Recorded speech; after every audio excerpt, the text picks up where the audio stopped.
नमस्कार विद्यार्थी मित्रांनो, मी विपुल वाघमोडे तुमच्या सगळ्यांचं स्वागत करतो ऑफिसर ऑनलाईन अकॅडमीच्या आपल्या यूट्यूब चॅनलवर। मित्रांनो, राज्य उत्पादन शुल्क भरती किंवा दारूबंदी विभाग भरती 2023 अंतर्गत आपण वेगवेगळ्या गोष्टींविषयी माहिती पाहतोय। खरं तर 3800 पदांचा हा आकृतिबंध आणि येणारी जी जाहिरात असणार आहे ती खूप मोठी जाहिरात आपल्याला पाहायला मिळू शकते। याच अनुषंगानं या जे काही 5 पद आहेत या 5ही पदांचा नेमका जो अभ्यासक्रम असणार आहे हा अभ्यासक्रम नेमका काय असू शकणार आहे या संदर्भात आपण थोडासा आजच्या या सेशनमध्ये किंवा आजच्या या व्हिडिओमध्ये अंदाज घेऊया आणि या अनुषंगाने आपल्याला काय करणं गरजेचं आहे या संदर्भात आपण थोडीशी माहिती बघूया। मित्रांनो, खरं तर 7वीचे उमेदवार किंवा 10वीचे जे उमेदवार आहेत किंवा 7वी पास आणि 10वी पास जे विद्यार्थी आहेत यांच्यासाठी ही खरं तर खूप मोठी सुवर्ण संधी असणार आहे आणि म्हणून ही सुवर्ण संधी कुणीही सोडायची नाहीये। लक्षात घ्यायचं आहे की 7वी पासवर सुद्धा आपण त्याला म्हणूया की वाहन चालक या पदाच्या जागा आहेत आणि 10वी पासवर मात्र तुम्हाला जवान या पदाच्या जागा सुद्धा या ठिकाणी तुम्हाला पाहायला मिळणार आहेत। ओके, तुमचं जर टायपिंग आणि स्टेनो झाला असेल तर या ठिकाणी मात्र तुम्हाला जे काही स्टेनो किंवा स्टेनो टायपिस्ट हे 2 पद आहेत या पदांना सुद्धा तुम्हाला अप्लाय करता येणार आहे। त्याच्यामुळे ही खूप मोठी जाहिरात तुम्हाला पाहायला मिळणार आहे आणि मग याचा अभ्यास जो आहे तो आपण आतापासून सुरू करणं गरजेचं आहे। आणि यासाठी सगळ्यात महत्त्वाची गोष्ट म्हणजे काय तर आपल्याला अभ्यासक्रम माहिती असणं आवश्यक आहे। आणि मग परीक्षेचे जे टप्पे आहेत हे आपण एका लेक्चरमध्ये मागच्या एका सेशनमध्ये पाहिलंच आहे की परीक्षेचे किती टप्पे आहेत। तर तुम्हाला सगळ्यांना माहिती आहे मित्रांनो की हे जे काही जवान हे जे काही पद आहे बघा, या ठिकाणी जवान हे जे पद आहे याच्यामध्ये जवान ह्या पदासाठी तुम्हाला लेखी परीक्षा आणि मैदानी चाचणी असणार आहे। सोबत वाहन चालक हे जे पद आहे, खरं तर जवान हे पद 10वीवर आहे, वाहन चालक हे पद 7वी प्लस तुमच्याकडे लायसन असणं गरजेचं आहे वाहन चालकाचं। या ठिकाणी तुम्हाला वाहन चालकाला सुद्धा लेखी परीक्षा आणि मैदानी चाचणी असणार आहे। ही जी लेखी परीक्षा असणार आहे 120 मार्कची असणार आहे आणि मैदानी चाचणी 80 मार्कची असणार आहे, हे आपण मागच्या सेशनमध्येच पाहिलंय। सोबत चपराशी हे जे पद असणार आहे हे चपराशी पद मित्रांनो यासाठी फक्त एकच लेखी परीक्षा या ठिकाणी असणार आहे, हे देखील लक्षात घ्या। आता जे काही लघुलेखक आणि लघुटंकलेखक हे जे काही 2 पद आहेत हे 2 पदांसाठी 120 मार्काची लेखी परीक्षा आणि व्यावसायिक चाचणी आपण त्याला म्हणूया किंवा त्यांची जी काही स्किल टेस्ट आहे ही स्किल टेस्ट तुमची 80 मार्कांची ही स्किल टेस्ट जी आहे ती होणार आहे। म्हणजे अशा प्रकारे 2 टप्प्यामध्ये ही जी परीक्षा आहे ती होणार आहे, हे सगळ्यांना लक्षात घेणं गरजेचं आहे। मग सगळ्यात महत्त्वाची गोष्ट की हा जो अभ्यासक्रम आहे तो नेमका काय असणार आहे। आता लक्षात घ्यायचं आहे की लघुलेखक, निम्न श्रेणी किंवा लघुटंक लेखक यासाठी 120 मार्काची परीक्षा आहे किंवा सीबीटी टेस्ट आहे किंवा कम्प्युटर बेस्ड टेस्ट होणार आहे, हे देखील लक्षात घ्या। मग याच्यामध्ये जे विषय असणार आहेत ते कोणकोणते आहेत तर बुद्धिमापन चाचणी, सामान्य ज्ञान म्हणजे जीके जीएस असेल, त्याच्यामध्ये मराठी आहे आणि इंग्रजी आहे। म्हणजे हे 4 सेक्शन खूप महत्त्वाचे आहेत, मराठी, इंग्रजी, त्यानंतर जीके जीएस आणि त्यानंतर ते म्हणता येईल की बुद्धिमापन चाचणी। अशा 4 विषयांमध्ये हा पेपर होणार आहे, हे लक्षात घेणं गरजेचं आहे। मग ते म्हणतायत बघा की मराठी व इंग्रजीसाठी या ठिकाणी 30 प्रश्न या ठिकाणी असणार आहेत, 30 प्रश्न संख्या आणि 30 गुणांसाठी हे प्रश्न या ठिकाणी असणार आहेत, हे लक्षात घ्या। सोबतच लक्षात घ्यायचं आहे की या ठिकाणी लक्षात घ्या बघा की माध्यम जो आहे ते मराठी आणि इंग्रजी या ठिकाणी आहे। बर, आता बुद्धिमापन चाचणीसाठी 30 प्रश्न, सामान्य ज्ञानासाठी 30 प्रश्न, मराठीसाठी 30 प्रश्न आणि इंग्रजीसाठी 30 प्रश्न। एक प्रश्न एका मार्काला असणार आहे। निगेटिव्ह मार्किंग आहे का तर मी मागच्याच लेक्चरला सांगितलंय की याला निगेटिव्ह मार्किंग असणार आहे, हे सगळ्यांनी लक्षात घेणं गरजेचं आहे। दुसरी महत्त्वाची गोष्ट जो वेळ असणार आहे म्हणजे 120 प्रश्न या ठिकाणी तुम्हाला असणार आहेत, 120 मार्कला हे प्रश्न असणार आहेत, हे तुम्ही लक्षात घ्या। मग 120 प्रश्न हे तुम्हाला 1 तास 30 मिनिटांमध्ये सॉल्व्ह करायचे आहेत, हे देखील लक्षात घ्या। ओके, म्हणजे बघा या ठिकाणी 90 मिनिटांमध्ये तुम्हाला 120 प्रश्नांसोबत काय करायचं रे, डील करायचं आहे, हे लक्षात घेणं गरजेचं आहे। येते लक्षात, या ठिकाणी तुम्हाला किती वेळ दिलेला आहे, 1.5 तासामध्ये 120 प्रश्न तुम्हाला सॉल्व्ह करायचे। निगेटिव्ह मार्किंग यामध्ये असणार आहे, हे प्रश्न तुम्हाला एमसीक्यू फॉर्मॅटमध्ये असणार आहेत, हे सगळ्यांनी लक्षात ठेवा। म्हणजे आता तुम्हाला लक्षात आलंय की स्टेनोटायपिस्ट हे जे काही पद असेल किंवा जवान हे पद असेल, येते लक्षात ना, ह्या 3 पदांसाठी स्टेनोटायपिस्ट आणि जवान ह्या 3 पदांसाठी तुम्हाला 120 मार्काचा पेपर, ज्याच्यामध्ये बुद्धिमापन चाचणी, सामान्य ज्ञान म्हणजे जीके जीएसचा भाग असेल। ओके, आणि याच्यामध्ये मराठी, इंग्रजी हे विषय असणार आहेत। त्यानंतर जवान, वाहन चालक हे जे काही पद आहे स्पेशल वाहन चालक या पदासाठी आपण पाहिलेलं आहे की 120 मार्काची या ठिकाणी सीबीटी म्हणजे टेस्ट असणार आहे आणि 80 मार्काचं ग्राउंड असणार आहे।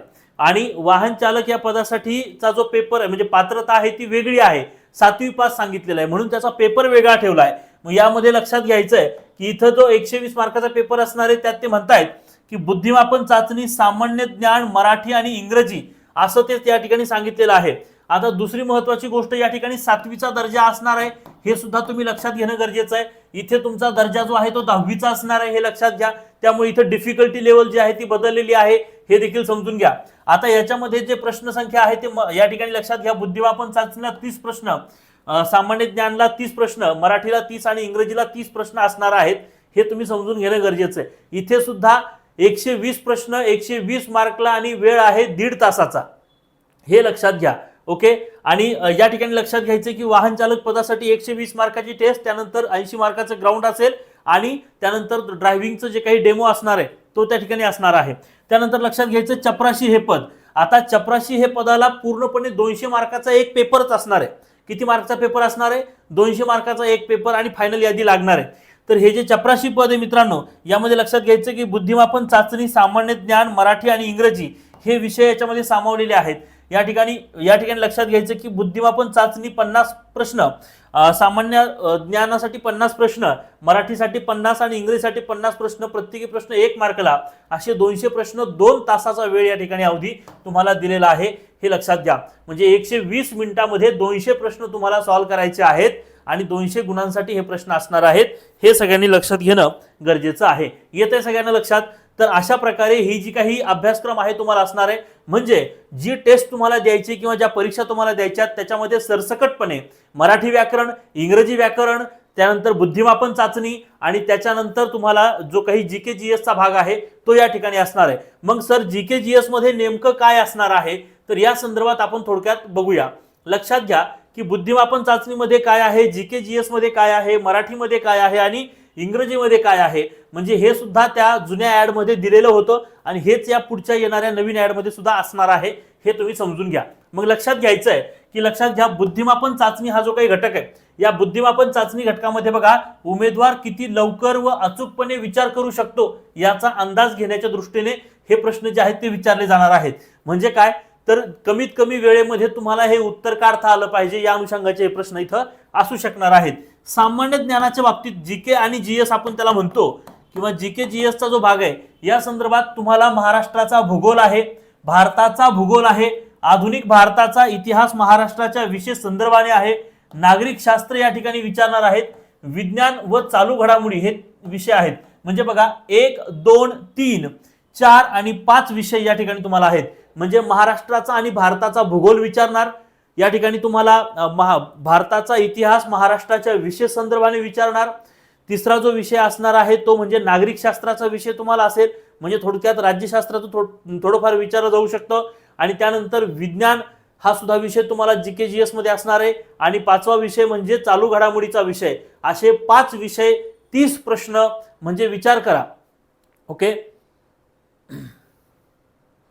म्हणजे प्रत्येक घटकाला किती प्रश्न आले, एक साधारणतः 6 प्रश्न प्रत्येक घटकाला तुम्हाला पाहायला मिळत आहेत, येते लक्षात ना. आणि हे 6-5 विषय तुम्हाला पाहावेच लागणार आहेत.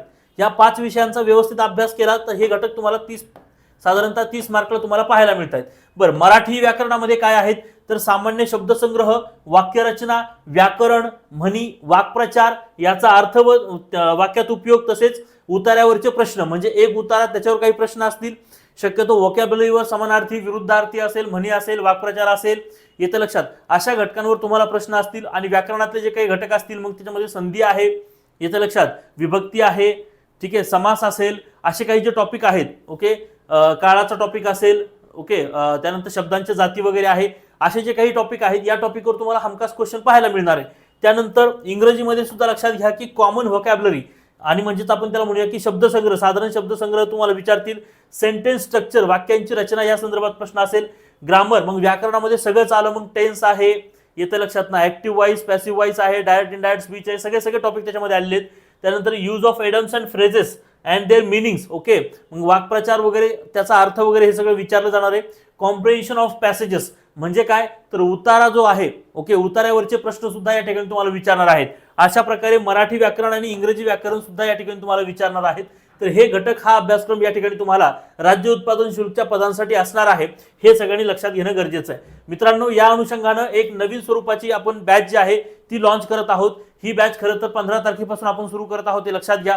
ऑनलाईन स्वरूपाची ही जी काही बॅच असणार आहे यामध्ये स्पेशल मेंटरशिप देखील असणार आहे आणि हे जे काही सगळे विषय आहेत हे सगळे विषय या बॅचमध्ये शिकवले जाणार आहेत, हे लक्षात घ्या. आणि ह्या सगळा सिलेबस व्यवस्थित प्रकारे कव्हर करून तुमचा जास्तीत जास्त अभ्यास कसा होईल, तुमच्याकडून जास्तीत जास्त प्रश्नांचा सराव कसा होईल, या अनुषंगाने आपला जो प्रयत्न आहे तो असणार आहे, जेणेकरून आपले विद्यार्थी जास्तीत जास्त विद्यार्थी या पदावर सिलेक्ट झाले पाहिजे, हा आपला प्रयत्न आहे. ओके, अशा स्वरूपाची ही जी बॅच आहे तिचं फीस जी आहे ती 1500 रुपये ही या बॅचची फीस या ठिकाणी असणार आहे, हे देखील लक्षात घ्या. ओके, या संदर्भात तुम्हाला अधिक माहिती हवी असेल तर तुम्ही 8010457760 किंवा 8329588625 दोन्हीपैकी कोणत्याही एका नंबरला तुम्ही कॉन्टॅक्ट करू शकता किंवा आमच्या वेबसाईटला सुद्धा तुम्ही नक्की व्हिजिट करू शकता किंवा आमचं ॲप जे आहे ते सुद्धा तुम्ही डाउनलोड करू शकता. येते लक्षात.